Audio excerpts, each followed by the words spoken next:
Hello, this is the third video of the fourth Graphs and Networks series on route inspection and the travelling salesperson problem for OCR Discrete Further Mathematics. And we introduced the Hamiltonian cycle and the travelling salesperson problem.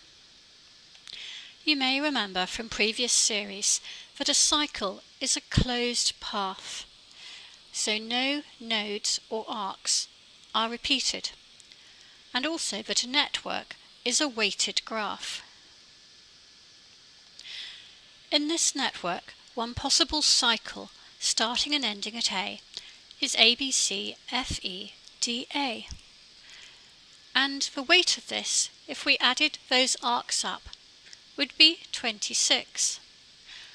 Another possible cycle is ABF, CE, DA, and that would have a weight of 27. Ideally, we would like to be able to find a cycle that visits each vertex exactly once, of minimum total weight. If we inspected all the possible routes, we might find that a shorter cycle, starting and ending at A, that visits each other vertex exactly once, is actually ABC, DEFA, with weight 25.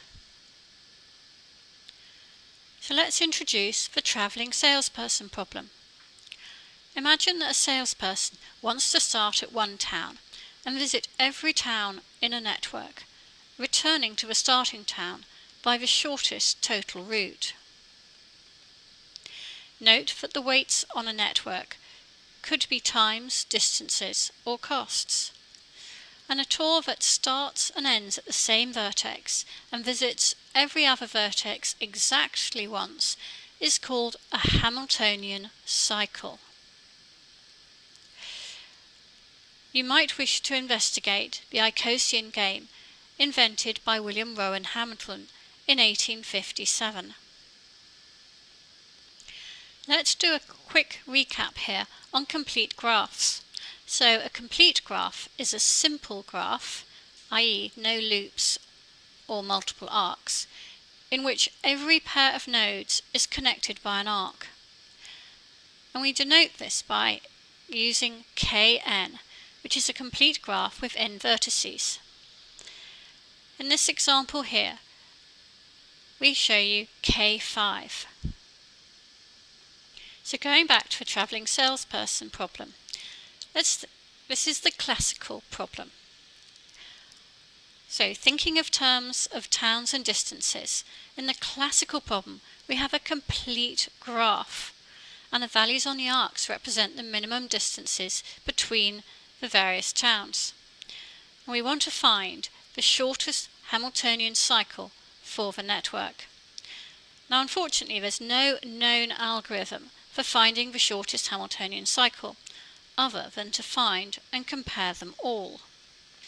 This causes a bit of a problem because in a complete network with n vertices you can show that there are n-1 factorial divided by 2 possible Hamilton cycles.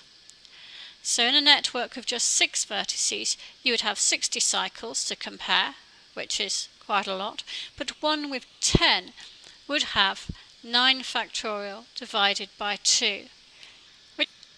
Which turns out to be 181,440. So we begin to see that complete enumeration is not practical, even with a powerful computer. So an estimate of the computing time or runtime rapidly increases. We can see in the table here that for 10 nodes we would have a figure we've just come up with, which even if we had 1,000 cycles per second being looked at by the computers would take 3 minutes. But with 12 it takes up to 5.5 hours. For 15, which is not that many nodes more, 1.4 years, and for 20 we start getting to silly numbers. Thus it is really not an option to consider all the cycles, and we need another strategy. So trying to be pragmatic about it, if we can find any tour which starts and ends at the same vertex and visits every other vertex at least once, and write down its value, then we have at least a possible solution. If we were lucky and happened to find the shortest possible tour, then we would have an optimal solution. But since we don't know whether it will be an optimal solution or not, we can only say whether the optimal solution is less than or equal to this value. Therefore, we're looking for an upper bound to the solution. We could also then look for a lower bound to get an idea of how close we might be to optimal. So we are trying to form a bracket within which the optimal solution will lie.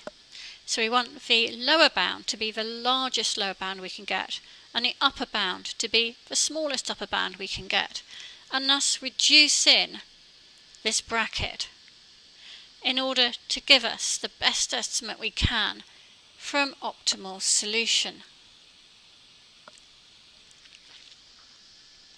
Subsequent videos will look at methods of finding these upper and lower bounds and how to tackle practical problems we may encounter.